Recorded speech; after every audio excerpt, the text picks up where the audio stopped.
你好，欢迎来到 The Language Ear Comprehensible Input for Learners。说起来啊，深海这个地方真是感觉，特别遥远，又特别神秘。每次想到海那么深的地方，就觉得哇，充满了未知。是啊，一片漆黑，然后那个压力又那么大，环境太极端了，探索起来肯定非常困难。但也正因为这样，才更让人好奇，就想知道底下到底是什么样子。的确是。我们现在能一点点揭开它的面纱，也真的离不开那些了不起的深海装备了。对，我常常想起那些名字，像是蛟龙号，还有那个深海勇士号，感觉他们就像人类派往深海的使者一样。没错，还有那个能潜到万米深处的奋斗者号，这些潜水器真的像是给我们打开了一扇通往另一个世界的大门。可不是吗？以前只能想象，现在可以亲眼去看、去感受了。这不单单是说技术上的突破，更是我们认知边界的一个拓展。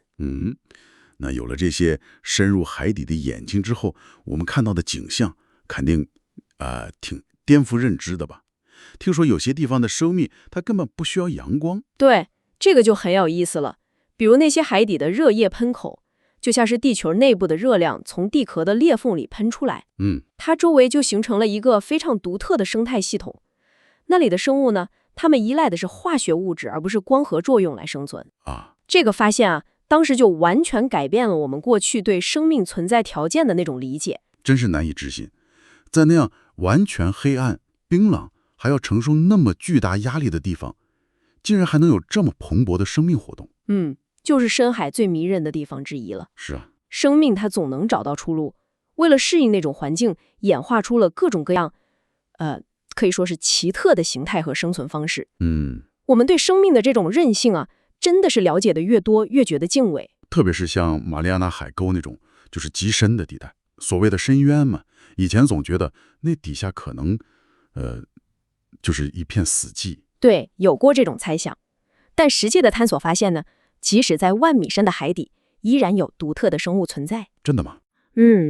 有些地方的生物多样性，甚至让人觉得挺惊讶的。哇，这些发现就让我们明白，这个地球生命的画卷呢，远比我们想象的要丰富多彩得多，而且适应能力也真是超乎想象。看到这些来自深海的影像啊、信息啊，确实让人感觉很震撼。这种探索，我觉得肯定不只是满足了人类的好奇心吧，它对我们理解整个地球应该有更深的意义。当然，每一次深潜，每一次新的发现，其实都是在帮助我们拼凑出一个更完整的地球图径。你想，我们生活的这个蓝色星球，大部分其实都是海洋，对吧？而深海又占了海洋体积的绝大部分。是这样。所以说，了解深海，其实就是更深入地了解我们自己的家园。而且这种了解，我感觉不是哪个国家独有的财富。深海是属于全人类的，探索它、认识它带来的知识，也应该是大家共享的。是这样的，深海科学研究很多时候都需要跨国界的合作，大家一起面对挑战，然后分享数据和发现，共同推动对这个未知世界的认知。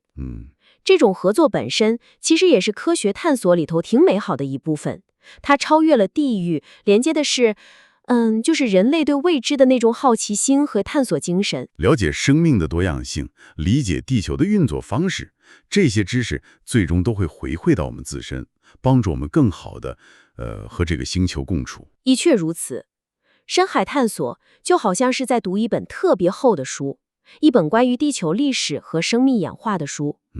每一页都可能带来新的启示。希望我们的聊天让你对深海探索多了一点兴趣。我们下次再见吧，感谢你陪我们一起走到这里。